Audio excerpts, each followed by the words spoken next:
ফারাক্কার ১০৯টি জলকপাট তো খুলে দিল, কিন্তু এখন কতটুকু পানি আমাদের দেশে প্রবেশ করতে পারে, এমন প্রশ্ন অনেকের মাথায় আসতে পারে। তাই আজকের এই প্রতিবেদনে আমরা সেটি জানব।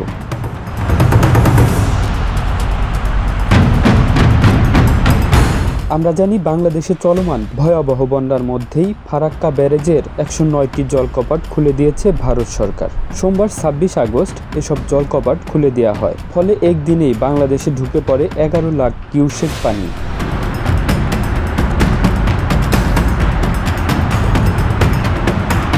বাঁধ খুলে দেওয়ায় বন্যার আশঙ্কা তৈরি হয়েছে পশ্চিমবঙ্গের মুর্শিদাবাদ সহ বাংলাদেশেও। ভারতের বিহার ও ঝাড়খণ্ডের বন্যার জেরে এই সিদ্ধান্ত জানিয়ে বন্যা পরিস্থিতি ও পাহাড়ি ঢলের বিষয়ে আগে থেকে বাংলাদেশকে তথ্য দেওয়া হয়েছে বলে দাবি করেছেন ভারত সরকার।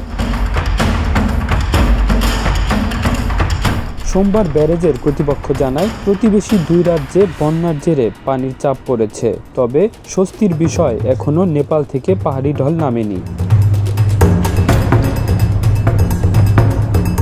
ফারাক্কা ব্যারেজ এলাকায় পানি বিপদ সীমার ৭৭.৩৪ মিটার উপর দিয়ে বইতে থাকায় বাধ্য হয়ে জলকপাট খুলতে হচ্ছে, এমনটি জানায় ভারত সরকার।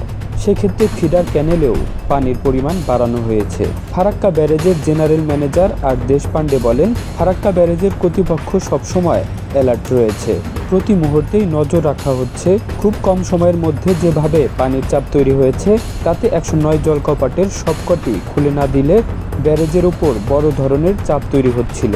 এর ফলে বড় ক্ষতি হয়ে যেতে পারত। আপাতত ফিডার ক্যানেলে ৪০,০০০ কিউসেক ও ডাউন সিস্টেমে ১১ লাখ কিউসেক পানি ছাড়া হয়েছে, এমনটি জানান ভারত সরকার। কেন্দ্রের নির্বাহী প্রকৌশলী সর্দার উদয় রহমান বাংলা ট্রিবিউনকে বলেন, এখন বন্যা কবলিত জেলাগুলো পূর্বাঞ্চলে। ফারাক্কা বাঁধের গেটগুলো খুলে দেয় গঙ্গা নদীর পানি বাড়বে। বর্তমানে গঙ্গার পানি বিপদ সীমার ১ থেকে ১.৫ মিটার নিচ দিয়ে প্রবাহিত হচ্ছে।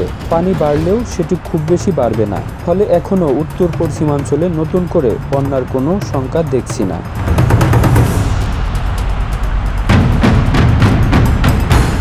Kamrul Islam, news desk.